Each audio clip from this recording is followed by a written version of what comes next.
All right, let's talk about the unsung hero of your digital life. Every single thing you do on your computer, from opening an app to just watching this, it all depends on its memory. So today, we're going to pull back the curtain and see how that digital brain of yours actually works. So here's the game plan. We'll kick things off with the big picture, then jump into the two major families of memory. We'll look at the permanent stuff, ROM, and its super flexible cousin, RAM. Then we'll uncover the ultimate performance hack, cache memory. And finally, we'll see how they all come together to work as one perfect team. Okay, first things first. Why do we even care so much about memory? Well, because it's literally the foundation for everything. It's the invisible workspace that makes your computer, well, a computer. At its heart, memory is just the spot where a computer keeps the instructions it needs to run and the data it's working on. In fact, it's so important that pretty much every computer you've ever used is built on something called the von Neumann model, which is an entire design philosophy built around this idea of a central memory. And that leads us to the big question, right? If it's so important, why not just have one giant, super fast type of memory? Well, as we're about to see, there's no such thing as a perfect memory. It's all a balancing act, a series of trade-offs between speed, how much it costs, and whether it remembers things when you turn the power off. So, that brings us to the first major divide in the world of memory. A good way to think about it is like your own brain. You've got your short-term working memory for what you're doing right now, and then you've got your long-term memory for everything else. And here's what that family tree looks like. You can see that first big split right at the top. On one side, you have primary memory, which is the stuff the computer's brain, the CPU, can talk to directly, super fast. On the other side is secondary memory, like your hard drive. For this explainer, we're going to focus on that primary branch. And this table really lays out the fundamental trade-off. Primary memory is blazing fast, but it's volatile, meaning it forgets everything as soon as the power is cut, and it's way more expensive. Think of it like a small, clean workbench right next to you. Secondary memory is slower, sure, but it's non-volatile. It holds onto your data forever, and it's cheap. That's your massive warehouse down the street. So, sticking with primary memory, let's start with the unforgettable member of the family. This is the stuff that holds onto its data no matter what. This is ROM. Just like the name says, read-only memory is, well, read-only. It's for the permanent, mission-critical info your computer needs to even start up. You know, the basic code that tells it, hey, you have a keyboard, or look, a hard drive. That's all stored in ROM. But read-only has actually changed over time, which is pretty fascinating. It started with masked ROM, where the data was physically baked into the chip at the factory, totally permanent. Then we got PROM, which you could program yourself exactly once. After that came EEPROM, which you could actually erase with a strong UV light and reprogram. And finally, that led to EEPROM, which could be erased with electricity. That's the technology that paved the way for the flash memory we all use today and things like USB drives. I just love this phrase, burning of PROM. It sounds so dramatic, but it gives you a real sense of what was happening.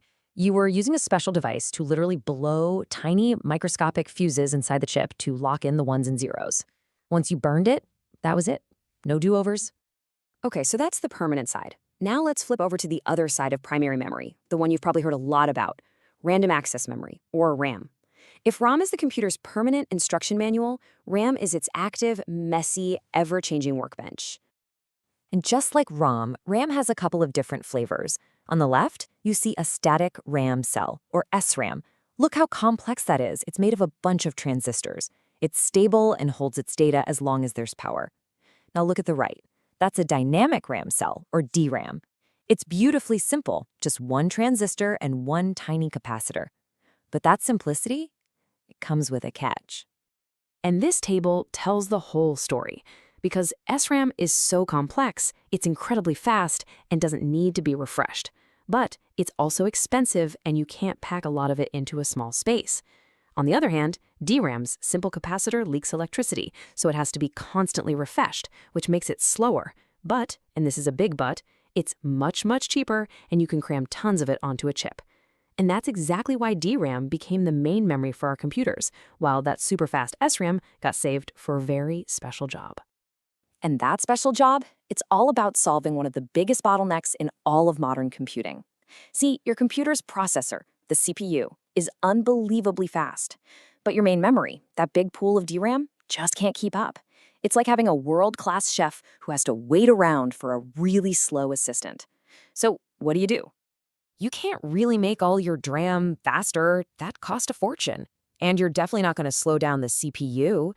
The solution is actually a really clever hack. You put a super fast little helper right next to the CPU, whose only job is to guess what the CPU is going to need next.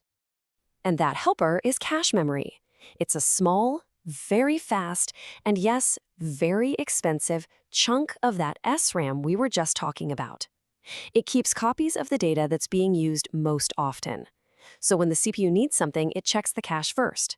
If the data is there, that's called a cache hit. It gets it instantly, without having to make that long, slow trip all the way out to the main memory. And it gets better, because it's not just one layer of cache. Modern computers have multiple levels: L1, L2, and sometimes L3. L1 is the smallest and fastest, practically part of the CPU itself. L2 is a little bigger and a little slower, and L3 is bigger and slower still.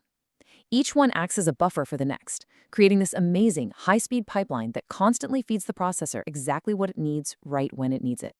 Okay, so let's zoom back out for a second. We've seen all these different pieces: ROM, DRAM, SRAM. The key thing to realize is that they aren't competing with each other.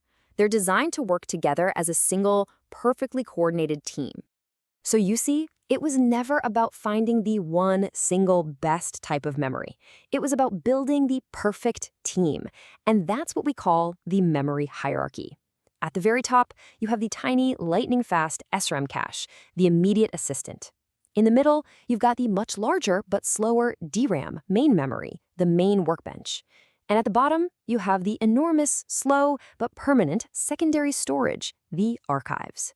Each level gives you the best possible balance of speed, size, and cost. This elegant system is the hidden secret that makes our computers feel so snappy and responsive.